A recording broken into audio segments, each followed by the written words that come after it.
سماعون للکاذبی، ان کی بری خصلتوں میں سے ایک خصلت یہ بھی ہے کہ وہ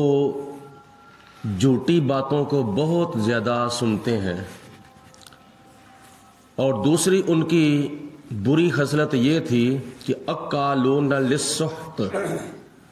وہ بڑے حرام خور تھے، حرام کما کر وہ کھایا کرتے تھے۔ اور حضور علیہ الصلوۃ والسلام کو اللہ تعالیٰ نے ارشاد فرمایا کہ اے میرے پیارے حبیب علیہ السلام، اگر وہ آپ کے پاس آ جائیں، فَإِن جَاءُوكَ، اگر وہ آپ کے پاس آ جائیں، فَاحْكُم، تو آپ فیصلہ کر دیں، بینہم، ان کے درمیان،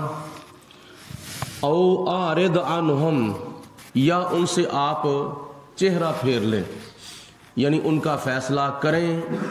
یا نہ کریں۔ وَإِن تُعْرِضْ، اگر آپ ان سے چہرہ پھیر لیں، عنہم، ان سے، فَلَن يَضُرُّوكَ شَيْئًا، تو وہ آپ کا کچھ بھی نہیں بگاڑ سکتے۔ وَإِن حَكَمْتَ، اور جب آپ فیصلہ کریں، فَاحْكُم بَيْنَهُمْ بِالْقِسْطِ، تو آپ ان کے درمیان بڑے انصاف کے ساتھ فیصلہ کریں، بڑے عدل کے ساتھ فیصلہ کریں۔ ان اللہ یحب المقسطین، بے شک اللہ تعالیٰ انصاف کرنے والوں سے محبت فرماتا ہے۔ یہ آیت مبارکہ بھی اللہ تعالیٰ نے یہودیوں کی مذمت میں نازل فرمائی ہے۔ مفسرین کرام نے لکھا ہے کہ ان کی بری خصلتوں میں سے ایک خصلت یہ تھی کہ وہ جھوٹی باتوں پر بہت اعتبار کرتے تھے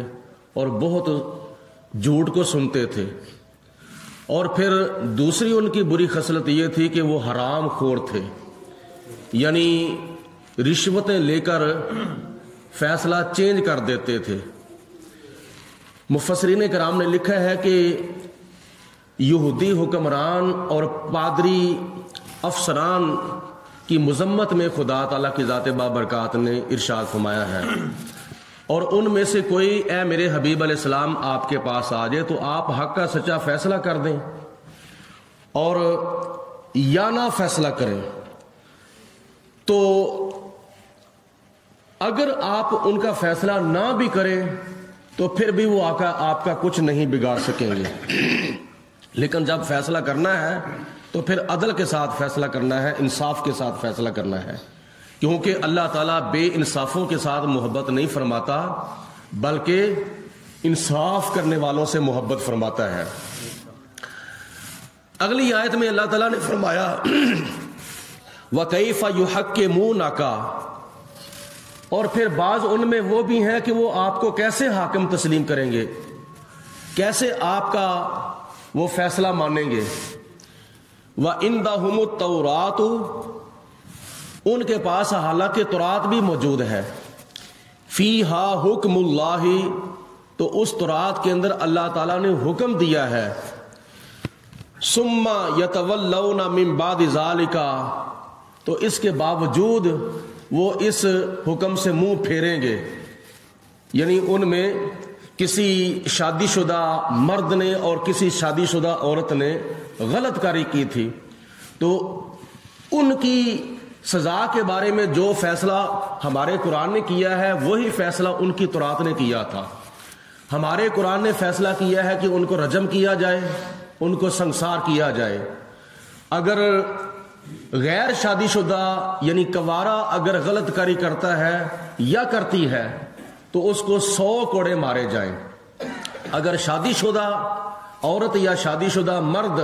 غلط کاری کرتے ہیں تو ان کو سنسار کیا جائے، اور یہی حکم ان کی تورات میں بھی تھا۔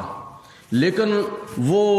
کیا نام ہے پیسہ لے کر، رشوتیں لے کر کیا نام ہے غلط فیصلہ کر دیتے تھے، گنجائش دے دیتے تھے۔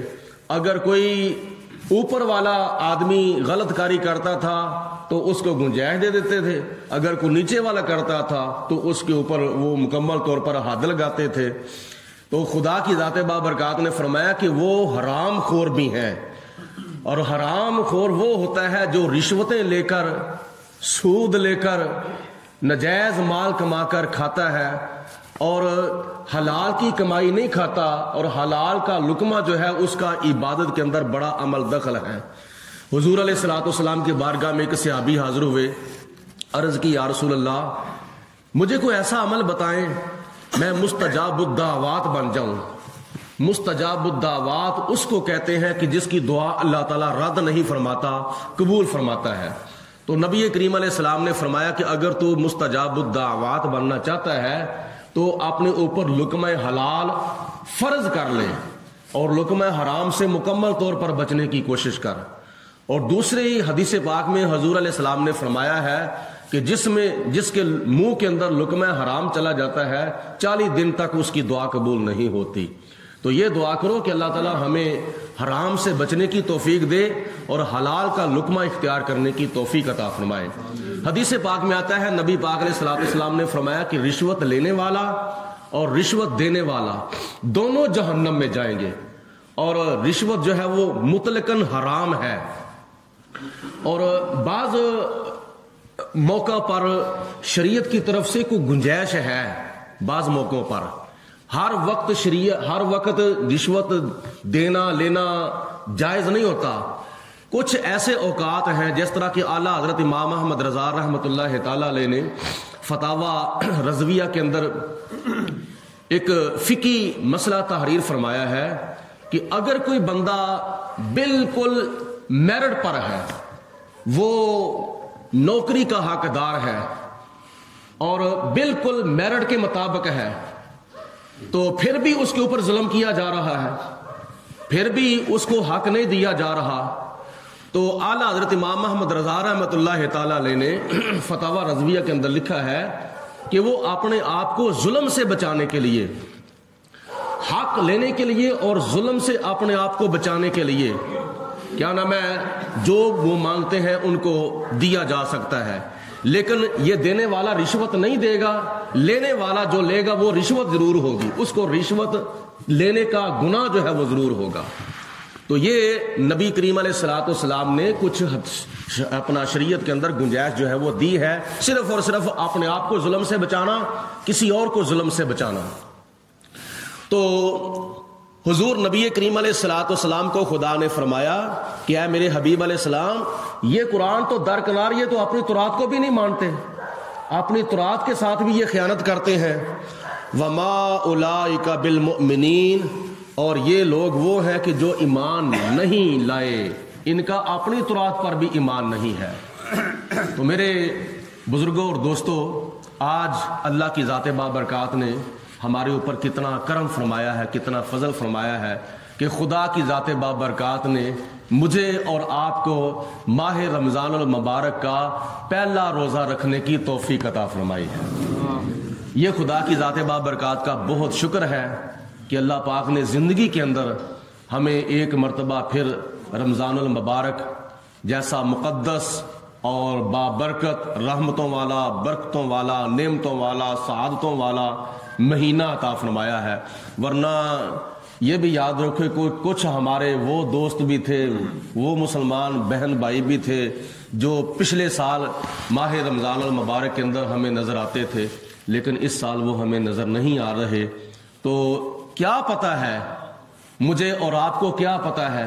کہ اگلے سال ماہ رمضان کے اندر ہم میں سے کس نے ہونا ہے اور کس نے نہیں ہونا۔ تو خود بھی یہ یاد رکھو اور اپنے دوسرے مسلمان بہن بھائیوں تک بھی یہ میرا جملہ پہنچاؤ کہ موقع کو غنیمت سمجھو۔ اللہ پاک کی ذات بابرکات نے ہمیں ایک موقع پھر دے دیا ہے کہ ماہ رمضان المبارک کی زیادہ سے زیادہ برکتیں لوٹ لیں، رحمتیں لوٹ لیں۔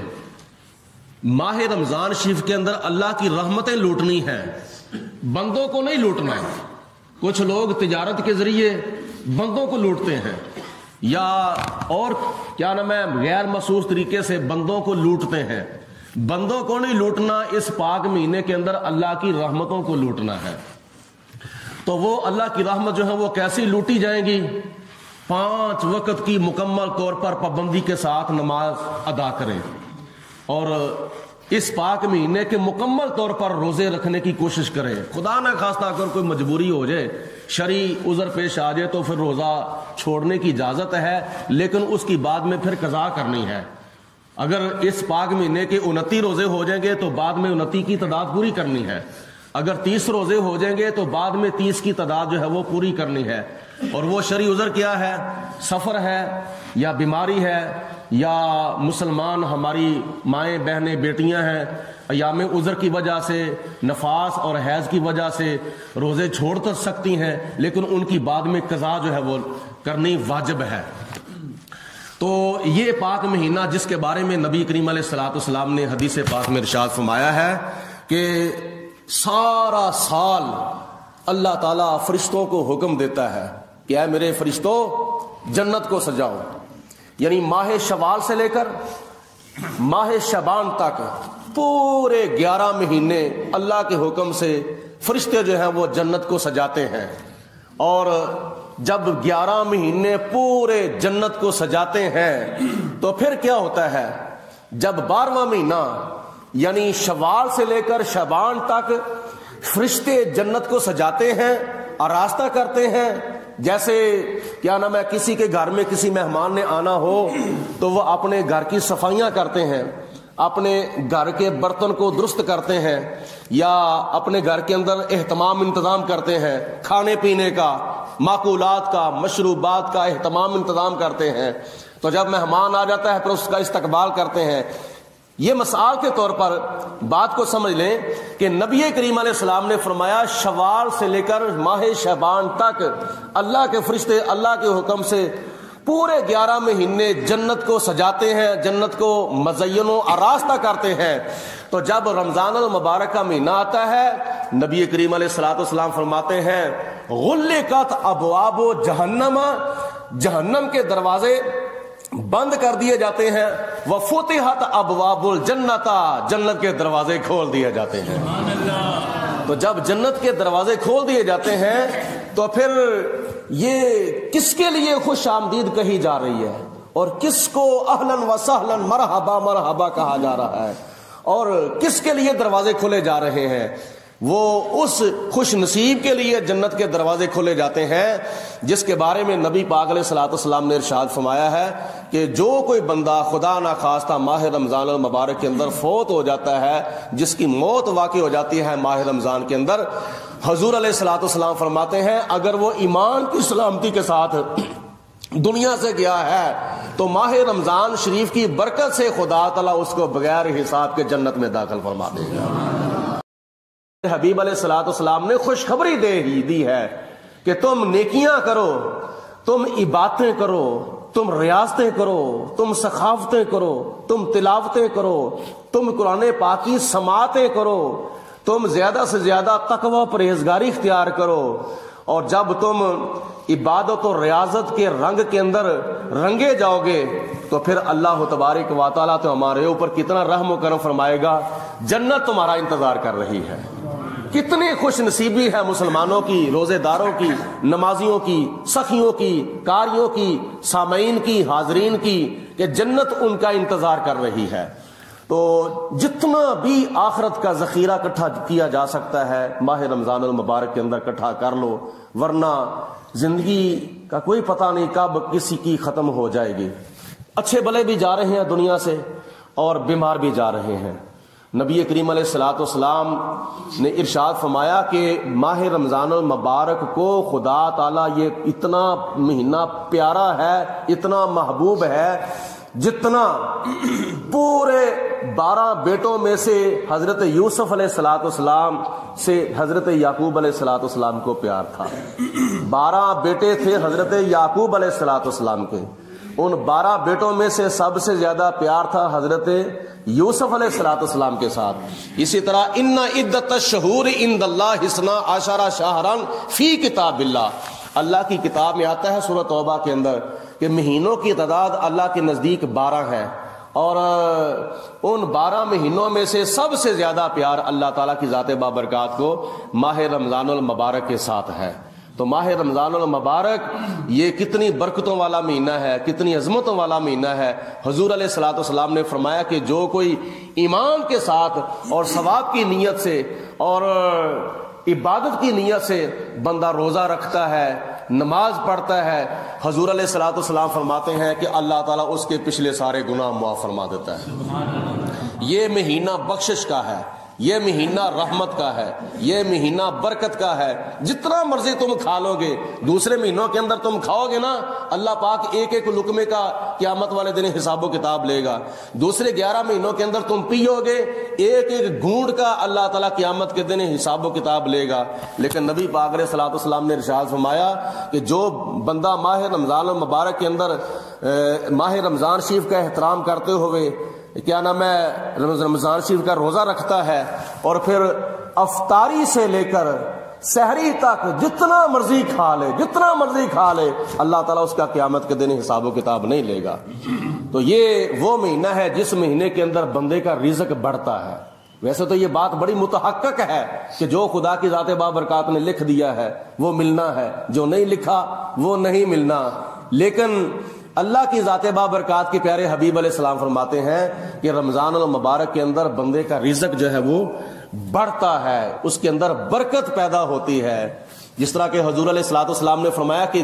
جس کو یہ چیز پسند ہے نا کہ میرا رزق بھی بڑھے اور میری عمر بھی بڑھے، آپ لوگوں کو بھی یہ چیز پسند ہے، میرا رزق بھی بڑھے، میری عمر بھی بڑھے، آپ مرنے کا کسی کا دل نہیں کرتا،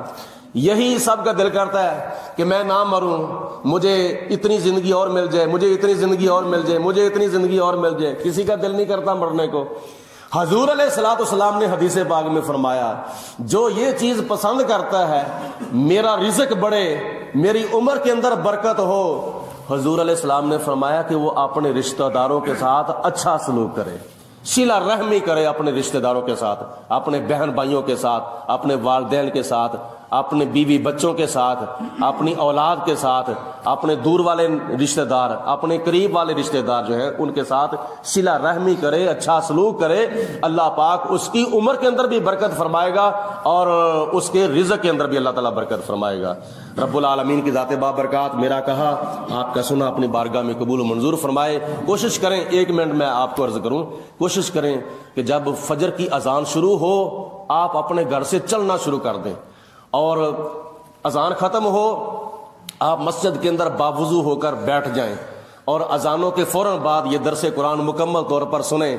اللہ کے قرآن کی باتیں، نبی کے فرمان کی باتیں، تو اپنے آپ کو تم اللہ کے قرآن کی تعلیمات کے ساتھ اور نبی پاک علیہ السلام کی حدیث پاک کی تعلیمات کے ساتھ اپنے آپ کو مزین اور راستہ کریں گے تو پھر خدا تعالیٰ کیا عطا فرمائے گا۔ حضور علیہ الصلوۃ والسلام کی اس نشست کی آخری حدیث پاک سن لیں۔ حضور علیہ السلام نے فرمایا کہ جو بندہ قرآن سیکھنے کی نیت سے، دین کا علم سیکھنے کی نیت سے اپنے گھر سے نکلتا ہے، ابھی وہ مسجد میں مدرسے میں نہیں پہنچتا، اللہ کے فرشتے آسمان سے اتر کر اس کے پاؤں کے نیچے اپنے نوری پر بچھا دیتے ہیں۔